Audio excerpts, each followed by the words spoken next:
پاتې مزل.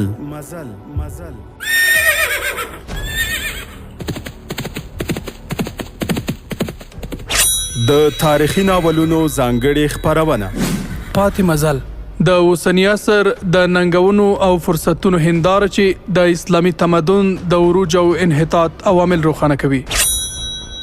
پاتې مزل د علم او ارتقا پر لاره څراغونه بلوي او د مسلمانانو تیرې سترې واکمنۍ او فرهنګي میراثونه بیانوي.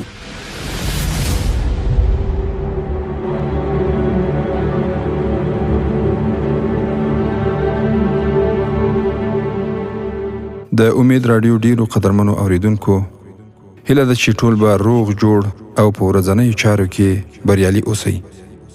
پیل کوو د پاتې مزل په نننۍ خپرونه. هیله ده چې د خپرونې تر پایه راسره پاتې شئ. الحمد لله رب العالمین والصلاة والسلام على سيد المرسلين قائد المجاهدين سيد الأنصار والمهاجرين وعلى آله وأصحابه أجمعين. أما بعد ورونو مخکې له دې چې اتمه برخه پیل کړو یوه یادونه اړینه ګڼم، هغه دا چې موږ چې په خپلو کتابتونونو کې او یا هم په صوتي بڼه باندې د اسلام د اتلانو تاریخ لرو، نو دا تاریخ یوازې د دې لپاره نه دی چې موږ دې وګورو، وایورو او بیا دې زموږ احساسات، زموږ اعمال بیا هم په همهغه عادي ډول باندې روان وي. له دغو ځلانده تاریخونو څخه باید ټول مسلمانان پند او عبرت واخلي. کومې کارنامې چې د اسلام اتلانو ترسره کړي دي او له کومو ستونزو سره چې هغوی مخ سوي دي او په هغو کې پاتې راغلي، باید د هغو ستونزو د حل په موخه باندې ډول ډول حل لارې ولټوي چې په راتلونکي کې مجاهدین وروڼه د نورو سترو فتوحاتو په مخ کې هغه خنډونه له منځه ویسي او بیا ورسره مخامخ نشي. په اوس وخت کې د ټولو اسلامي نړۍ سترګې د اسلامي امارت مشرانو او مجاهدو اتلانو ته دي. هغوی په ډیر بد اقتصادي او ټولنیز وضعیت کې قرار لري. که هغوی چیرته وڅېړل شي، دا چې د هغوی حالت او وضعیتونه د میډیا په مخ باندې نه راوځي، نو دا په دې معنا نه ده چې په هغو ملکونو کې خیر و خیرت دی او هیڅ نشته، بلکې داسې نه ده، هغوی په ډیر بد وضعیت کې قرار لري. ورونو اوس به راسو زموږ او ستاسې د کیسې دوام ته. په تېره برخه کې تاسې واورېدل کله چې پوځیان بیرته سیوسته ته رارسېدل، نو جولین له سالار ابوزرعه طریف څخه وپوښتل، آیا اوس تاسې باور راغی چې راډریک زموږ دښمن دی؟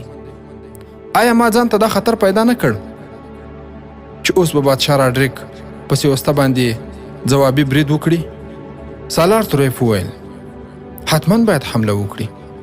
هغه څرنګه دا زغملی شي چې د هغه تر لاس لاندې یو واکمن دی د هغه په هیواد کې د هغه په پوځ او کلیو باندې برید وکړي؟ خو جولین موږ اوس تا یوازې نه پرېږدو،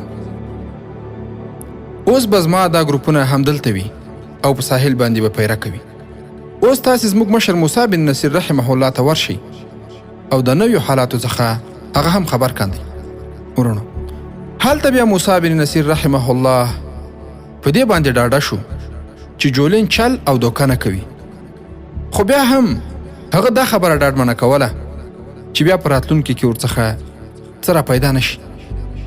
موسی بن نصیر د نورو امتحانونو او ازمایښتونو لپاره د اندلس په ساحل کې یو ټاپو د ایګیسی راس په نوم باندې غوره کړ او په هغه باندې د حملې پلان جوړ کړ چې په دې پلان کې به د مسلمانانو او جولین پوځونه برخه اخلي.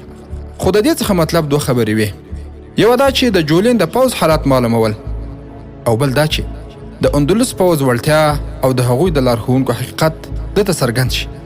موسی بن نصیر د دې ګډ پوځ مشري ابوزرعه طریف بن مالک رحمه الله ته وسپارله. موسی بن نصیر رحمه الله مالک ته وویل، ابوزرعه ته خپل او نور ملګرو ته ووایه چې د جولین پوځیان تر څار لاندې ونیسي، چې هغوی خو به کوم چل او دوکه نه کوي، دې ته باید هم پام وکړئ چې هغوی په جګړه کې څه ډول دي، زړور دي که بې زړه. ورونو، هلته بیا جولین خپلو قومندانانو ته وویل زه یو ځل بیا تاسې ته وایم چې مسلمانانو ته دا وخت ورنه کړئ چې هغوی تاسې بې زړه وبولي او داسې هیڅ حرکت هم ونه کړئ چې هغوی ته شک پیدا سي چې ګوندې دوی موږ ته دوکه راکوي. د مسلمانانو د امیر باور پر موږ باندې لا نه دی راغلی، خو په یاد ولرئ چې په خپل عزت او حیثیت باندې قربانونکي چاته دوکه نه ورکوي. تاسې خپله د یو دوکه ورکوونکي څخه غچ اخلئ. هغه دوکه ورکوونکی د اندلس بادشاه راډریک دی. تاسې ته مخکې هم وویل شول چې زموږ اصلي دښمن راډریک دی. تاسې پر هغه یو ځل ګزار کړی دی. زه بیا دا خبره تکراروم چې مسلمانانو ته دا موقع ورنه کړئ چې هغوی تاسې بې زړه او دوکه ورکوونکي وګڼي. ورونو، دا د جولای 1910 میلادي کال یو سهار و چې د جولین او موسی بن نصیر پوځونه په لویو کښتیو کې کېناستل. خو ورونو، هیڅ تاریخ د جولین د پوځیانو شمیر نه دی لیکلی، خو د مسلمانانو شمیر ټول 500 و چې 400 پیاده او 100 کسه ورکې سپاره ول.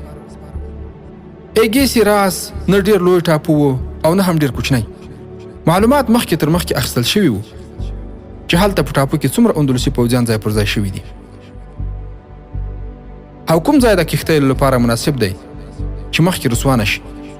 له هغه غوره شوي ځای څخه خو د توریف او جولین پوځیان نه ښکاره کېدل، ځکه چې هلته ونې او بوټي ډېر زیات وو، خو د هغوی پټېدلو هم امکان نه درلود، ځکه چې کله د سیوسته کښتۍ حرکت وکړ او د اندلس په لوري باندې وخوځېدل، نو د ساحل خلکو کښتۍ ولیدې چې د دوی په لوري باندې را روانې دي. کښتۍ په غاړه باندې ودرېدلې. د هغې څخه لومړی اسونه راښکته سول، بیا پوځیان ښکته شول. سپاره لا په خپلو اسونو باندې نه و سپاره شوي او پیاده هم لا منظم شوي نه و چې د غونډیو څخه پرې د غشو باران پیل شو. غشو ویشتونکي د ونو، بوټو او واښو شاته پټ شوي وو، ځکه چې د دې څخه مخکې د اندلس په ساحل کې په کلیو باندې جولین برید کړی و او خبره رسوا شوې وه. په همدې خاطر باندې ساحلي ساتونکي بیدار او ویښ وو. سمدستي سالار توریف بن مالک سپرو ته حکم وکړ چې له لرې ځای څخه ټولې غونډۍ محاصره کړي او ځانونه د غشو څخه لرې وساتي. پیاده پوځیان هم یوې او بلې خواته شوي وو. ځینې غاړې ته ولاړل او ځینې بیا په کښتیو کې بیرته پورته شول. یوازې په دې حالت کې زخمیان په میدان باندې پاتې شو. د جولین د پوځیانو قومنده د اوپاس په لاس کې وه. هغه په منډه سره خپل پوځیان راټول کړل او بیا ورته حکم وکړ چې د شال لوري غونډیو ته راپورته شي. غشو ویشتونکو مخامخ غشي ویشتل. د اوپاس پوځیان د ښي، چپ او شال لوري څخه په غونډیو باندې ورپرېوتل او ځانونه یې د بوټو او ونو شاته پټول. په دې توګه د غشو ویشتونکو لوری بدل شو او دواړو لورو ته وویشل شول. اوپاس خپلو پوځیانو ته چیغې وهلې چې زر تر زره په غونډیو باندې ورپورته شي. پوځیان هم په پوره زړورتیا سره پورته ختل. خو ورونو، هلته چې کله توریف بن مالک د جولین د پوځیانو زړورتیا ولیده، نو خپلو غشو ویشتونکو ته یې حکم وکړ چې د غونډیو شا او خوا ونو ته پورته شي او د دښمن پوځیان په نښه کړي. کله چې مسلمانان غشو ویشتونکي په ونو باندې پورته کېدل، د دښمن له خوا څخه زخمي کېدل او لاندې راغورځېدل. بیا ډېر په ونو باندې پورته شول او د دښمن پوځیان یې د غشو تر باران لاندې ونیول. په دې سره د دښمن غشو ویشتونکي وتښتېدل، خو غونډۍ سپرو محاصره کړې وه. د تېښتې لاره یې بنده کړې وه. دوی ټول له منځه ولاړل او هیڅوک هم ورڅخه خلاص نه شول. ورونو، له دې څخه لږ وړاندې د ټاپو پوځ د برید او جګړې لپاره چمتو ولاړو. توریف خپل سپاره د غونډیو شاته پټ کړل او هغو ته یې پټې اشارې او لارښوونې هم وکړې. بیا د ټاپو او توریف پوځونه سره ونښتل، خو اندلسي پوځیانو تېښته پیل کړه. توریف خپلو سپرو ته اشاره وکړه او هغوی خپل اسونه په منډه کړل او د دښمن شاته یې ځانونه ورسول. دښمن د دې څخه نه خبره و چې سپرو یو دم سخته حمله پرې وکړه او د ټاپو پوځ یې د ګاځرو او ملیو په څېر باندې پرې کاوه. خو دغه جګړه ډېره زر ختمه شوه. بیا د جزیرې نوم بدل کړ او شین ټاپو یا جزیرة الخضرا یې نوم ورباندې کېښود. ورونو، توریف چې کله بیرته راغی، نو موسی بن نصیر ته یې وویل چې جولین دوکه نه ورکوي او پوځیان یې په پوره زړورتیا سره جګړه کوي.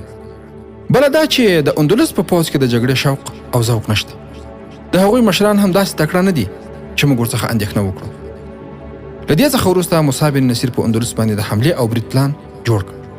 خو ورونه په دغه حالت کې جولین یو نوی مسلمان شوی سړی مغیث رومي له ځانه سره راوست. هغه د اندلس د ګوټ قبیلې څخه و چې په اندلس باندې د مسلمانانو سره د برید لپاره راغلی و.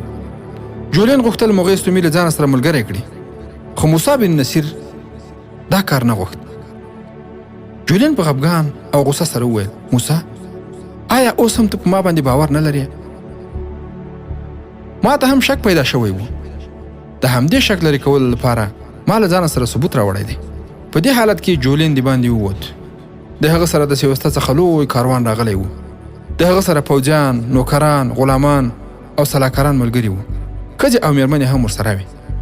جولین چې کله د موسی بن نصیر خونې ته راننوت، نو دوه ډېرې ښکلې او حسینې پیغلې ورسره وې. د هغوی حسن او ښکلا د جادو په څېر باندې اغېز لرونکی او راښکونکی و. جولین وویل: دا زما لورګانې دي. دا فلوریدا او دا بله یې کشره خور میری ده. زه دا دواړه د یرغمل په توګه باندې له تاسې سره پرېږدم. خو دا زما عزت او ابرو دي. فلوریدا زما هغه لور ده چې د هغې په خاطر ما خپل پخوانی دوست دښمن او پخوانی دښمن مې دوست وګرځاوه. تا ولیدل چې ما د خپل عزت په خاطر باندې د لوی دښمن سره لاس واچاو. د هغه په خاوره مې حمله وکړه او ستاسې سره یو ځای مې ټاپو هم لاندې کړ. ای موسی، نن زه همدا غیرت تاسې ته سپارم. که چیرې ما یا مغیث رومي کوم داسې کار وکړ چې تاسې هغه خوښ نه ګڼئ، نو زما دا دوه لورګانې تاسې وینځې کړئ یا یې وحشي بربریانو ته وسپارئ. ورونو، هیڅ تاریخ دا نه دی لیکلي چې موسی بن نصیر د جولین دا وړاندیز ومانه. جولین دویم وړاندیز هم دا وکړ چې خپل ټول پوځ هغوی ته سپاري ترڅو د اندلس په عملیاتو کې برخه واخلي. خو موسی بن نصیر دا وړاندیز بالکل ونه مانه.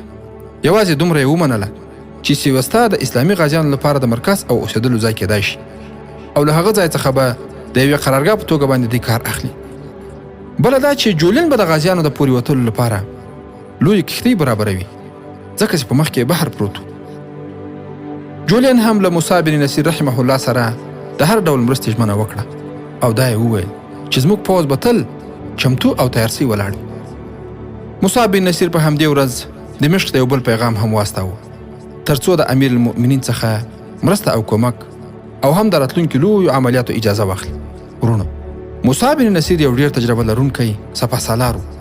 امیر المؤمنین ولید بن عبدالملک رحمه الله ته یې داسې ولیکل: په اندلس باندې حملې او برید شاید حالات بدل کړي وي، نو ځکه ما یو ځل بیا ستاسې حضور ته د اجازې لپاره پیغام ولیک.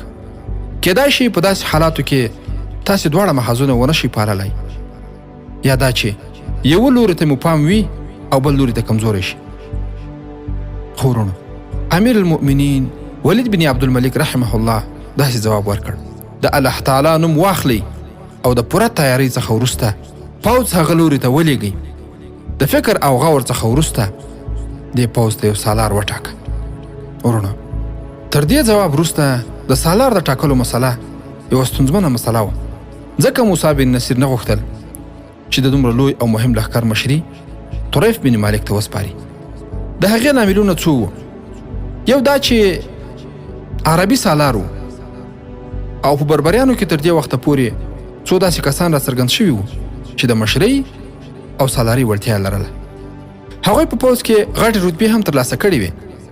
ورونو، په دوی کې یو مهم کس هم و چې وروسته به یې ذکر انشاء الله تعالی راسي.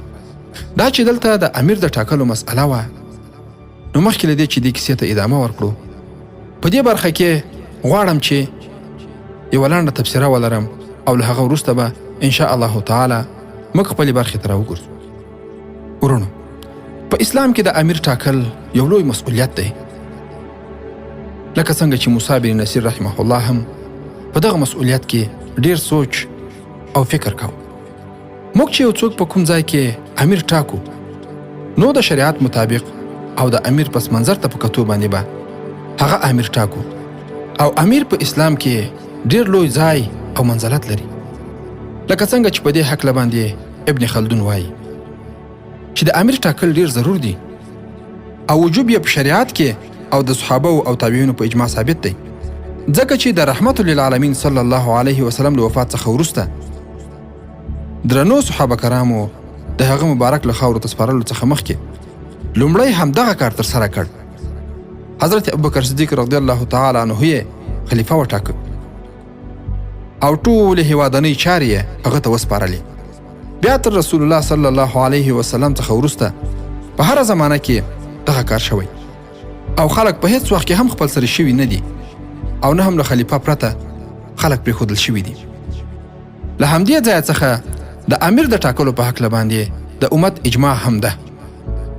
دا چې اوس ځینې له اسلامه څخه ناخبره خلک د انتخاباتو او رای ورکولو نارې وهي او دا تیر 20 کاله هم ډېر مسلمانان وروڼه په دغو نارو باندې غولېدلي ول.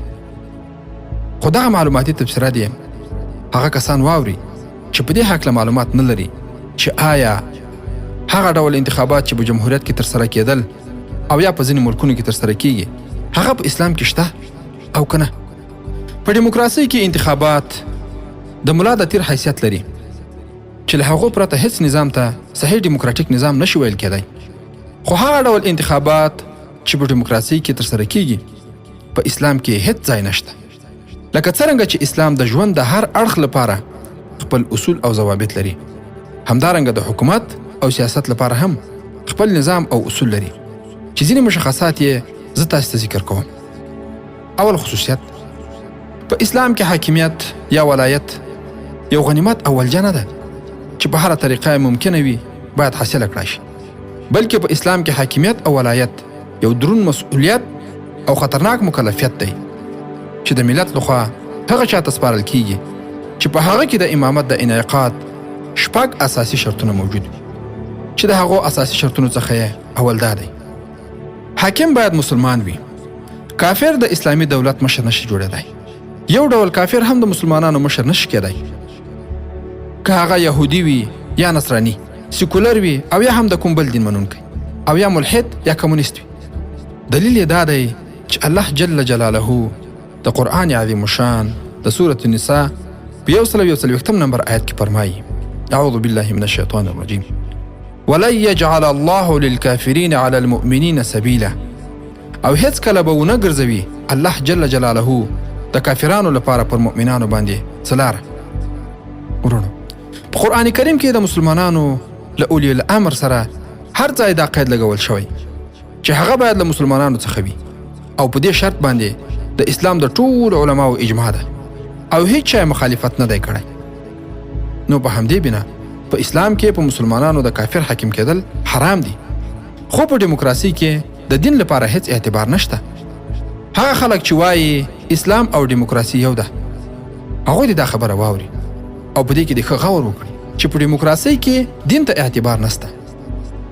هلته هر څوک د مشرۍ لپاره ځان کاندیدولی شي پرته له دې چې د هغه مسلماني یا کفر ته وکتل شي، بلکې اوس خو په عملي لحاظ د ټول اسلامي نړۍ لپاره د دنیا د کفارو دا متفقه فیصله ده چې صحیح مسلمان باید په یو اسلامي هیواد کې هم حاکمیت ته ونه رسیږي، او که ورسیږي که څه هم د انتخاباتو له لارې رسېدلی وي بیا هم باید له حاکمیته راوپرځول شي او دی پرې نه ښودل شي چې حکومت جوړ کړي. چې دغه مثالونه په ترکیه، الجزایر او نور اسلامي هیوادونو کې تکرار او ولیدل شو. دوهم شرط، په اسلام کې د حاکم لپاره دوهم شرط نارینه توب دی. په اسلام کې د حاکم لپاره دوهم شرط نارینه توب دی. د ښځې حاکمیت کېدل په اسلام کې حرام دی. په هغه حدیث شریف کې چې امام بخاری، ترمذی، نسائی او امام احمد روایت کړی دی راغلی دی چې کله رسول الله صلی الله علیه وسلم ته خبر ورسېده چې د ایران خلکو د ایران د بادشاه یا کسرا له مړینې څخه وروسته د هغه لور حاکمه کړې، نو رسول الله صلی الله علیه وسلم وفرمایل: لن يفلح قوم ولو امرهم امرأة. یعنی هیڅ کله به هغه قوم کامیاب نشي چې خپل ولایت یا حاکمیت یې ښځې ته ورکړی وي. خو د دې پر خلاف په ډیموکراسۍ کې نر او ښځه یو ډول د انتخابېدلو او حاکم کېدلو حق لري. ورونو، په دې کې تاسې فکر وکړئ او تاسې د جمهوریت تیر اساسي قانون 33 ماده وګورئ. په هغه کې داسې لیکل شوي دي: د افغانستان اتباع د انتخابولو او انتخابېدلو حق لري چې چې دا کار له اسلام سره ښکاره مخالفت دی. دریم شرط بلوغ دی، ځکه چې نابالغ مکلف نه وي. او څلورم شرط عقل دی، ځکه چې لیونی هم مکلف نه وي. پنځم شرط ازادیوالی یا حریت دی، ځکه چې مریی د خپل ځان په حکله باندې د تصرف ملکیت نه لري، نو د بل چا په حکله به یې څه ولري. او شپږم شرط عدالت دی، په دې معنا چې فاسق به نه وي، که څه هم ځینې علما د فاسق ولایت هم سره له کراهیته جایز بولي. ورونو، دوهم خصوصیت دا دی چې په اسلام کې به اهل حل والعقد یو حاکم ټاکي، او دا د ټولنې هغه صالح علما، سیاستپوه او اهل خبره خلک وي چې د امت مصالح له مفاسدو څخه تشخیصولی شي، او د حاکم په انتخاب کې له پوره احتیاط او دقت څخه کار اخلي. او د هغوی تر انتخاب وروسته بیا امت له هغه سره د طاعت عمومي بیعت کوي. خو ورونو، هغه خلک چې مسلمانان دي او په دیموکراسي باندې باور لري، هغوی د دیموکراسي مطالعه کوي. په دیموکراسي کې هر کافر، فاسق، مجرم، بیعقل او جاهل ته د حاکم په انتخابولو کې هماغه حق حاصل دی چې یو مؤمن، متدین، صالح، هوښیار او عالم ته حاصل دی. په دیموکراسي کې انسانانو ته د صالحوالي او فاسدوالي له زاویې نه کتل کیږي، بلکې هلته یوازې خلک شمیرل کیږي، او د هر چا شمیره چې ډیره شوه هماغه د حاکمیت حقدار بلل کیږي.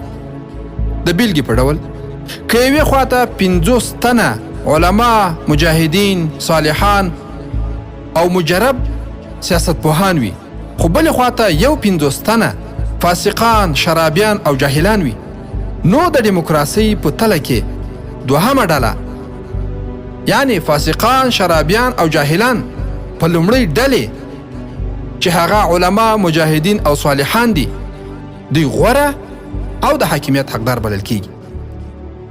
دریم خصوصیت، اسلام د الله جل جلاله له طرفه نازل شوی حق دین دی چې تر ټولو نظریاتو او ادیانو اعلی دی. نه تر خپل ځان بله نظریه او دین په لوړوالي مني، او نه له ځان سره په مساوي او برابر حیثیت مني، بلکې خپلو اتباعو ته امر کوي چې تر هغه پورې باید له کفارو سره وجنګیږي چې تر څو د کفر فتنه له منځه ولاړه شي او د الله جل جلاله کلمه تر ټولو په لوړ حیثیت ومنلی شي، چې په همدې هکله باندې الله جل جلاله د سورة انفال په 9 نمبر آیت کې فرمایي: اعوذ بالله من الشیطان الرجیم، بسم الله الرحمن الرحیم، وقاتلوهم حتى لا تكون فتنة ويكون الدين كله لله. یعنی چې ژباړه په دې ډول ده، تر هغه د کفارو په خلاف باندې تاسې وجنګیږئ چې فتنه ورکه شي او دین ټول د الله جل جلاله شي. خو ورونو، که چېرته په دیموکراسۍ کې وکتل شي، د دې پر خلاف دیموکراسي ټولو ادیانو ته په یو نظر باندې ګوري، د کفر او اسلام توپیر نه مني، له همدې امله په دیموکراسۍ کې کفار او مسلمانانو ته یو ډول انتخابي حقوق او صلاحیتونه ورکول کیږي، او کافر د کفر له امله له حاکمیت څخه نه منع کیږي، بلکې عملا لیدل کیږي چې مسلمانان د مسلمانۍ له امله د حاکمیت څخه لرې ساتل کیږي. ورونو، په دیموکراسۍ کې د کفر او اسلام ترمنځ د فرق د نشتوالي له امله دیموکراسي په خپله یوه کفري نظریه ګڼل کیږي. نو ورونو، الحمدلله اوس هم که چېرته وکتل سي، زموږ عمرا د شرایطو په طول برابر او د شریعت مطابق ټاکل سوي عمرا دي. اطاعت یې په ټولو مسلمانانو باندې واجب دی. نو موسی بن نصیر رحمه الله هم د اندلس د حملې او فتح په موخه باندې د همداسې په طول پوره شخصیت او امیر په لټه کې و. ورونو، له دې تفسیر وروسته به اوس راسو خپلې کیسې ته. د موسی بن نصیر رحمه الله ذهن او فکر شاته ولاړ، او هغه وخت را په یاد شو چې څه وخت ټولو بربریانو اسلام نه و منلی او د مسلمانانو سره جګړې او جنګونه کول. موسی بن نصیر هلته ډېرې جګړې وکړې، د محبت او مینې لارې چارې هم په کار واچولې. په هغوی کې ځینې ونیول شول چې بیا یې غلامان وګرځول. په هغوی کې د موسی بن نصیر هم یو تکړه بربری ځوان خوښ شو، او هغه د خپل ځان سره کړ چې د ده خدمت وکړي. ورونو، په اوس وخت کې هم هر حاکم او امیر چې د ځان لپاره کوم خادم ټاکي، نو په هغه کې باید ډېر غور وکړي، د هغه تاریخي پس منظر، اعمالو، تقوا او نور خصوصیاتو ته په کتو باید هغه کس د ځان لپاره خادم وټاکي. هسې نه چې په راتلونکي کې کوم غټ خطر له دغه نږدې خادم څخه کوم مشر ته پیدا شي. ورونو، دغه بربري ځوان سربخوند ویښتان او غوړېدلې سره درلوده. یو ورځ موسی بن نصیر رحمه الله ورڅخه د هغه د قوم پوښتنه وکړه. نو هغه ځواب ورکړ چې زه د ډنډال له نسل او نژاد څخه یم. ورونو، د ډنډال قوم په بربریانو کې د پورته او لوړ مقام لرونکي خلک وو. خو د موسی بن نصیر رحمه الله دغه خدمت کوونکی پوه، هوښیار او د پوځي کارونو سره یو ډیر شوق لرونکی انسان و. په آس پرلی، تورې وهل او غشې ویشتلو کې ډیر مهارت درلود. کله به چې موسی بن نصیر رحمه الله د بربریانو مقابلې ته نو دا ځوان به ورسره ملګری و. د سیوسته په محاصره کې هم ورسره و. هغه به د خدمت او کار سره سره موسی بن نصیر رحمه الله ته په جنگي چارو کې سلا مشورې هم ورکولې. هغه عربي ژبه د مورنۍ ژبې په څیر باندې یاده کړې وه او ویلی موسی بن نصیر رحمه الله هغه ته په آزاد پوځ کې یوه دنده وسپارله. نو ورته څرګنده شوه چې هغه نه یوازې دا چې د لارښوونې وړتیا لري، بلکې د پرمختګ او برید لپاره هم ډیر مناسب دی. ورونو، څه فکر کوئ چې دغه باتور، زړور، تقواداره او په ټول پره ځوان به څوک وي؟ او څه فکر کوئ چې موسی بن نصیر رحمه الله به په اندلس باندې د برید لپاره نور کوم پلانونه په کار باندې واچوي؟ ورونو، دې او د دې ته ورته پوښتنو ځواب به پر روانو برخو کې سره له معلوماتي، جهادي او د وخت مطابق اړینو تفسیرو واورئ ان شاء الله تعالی.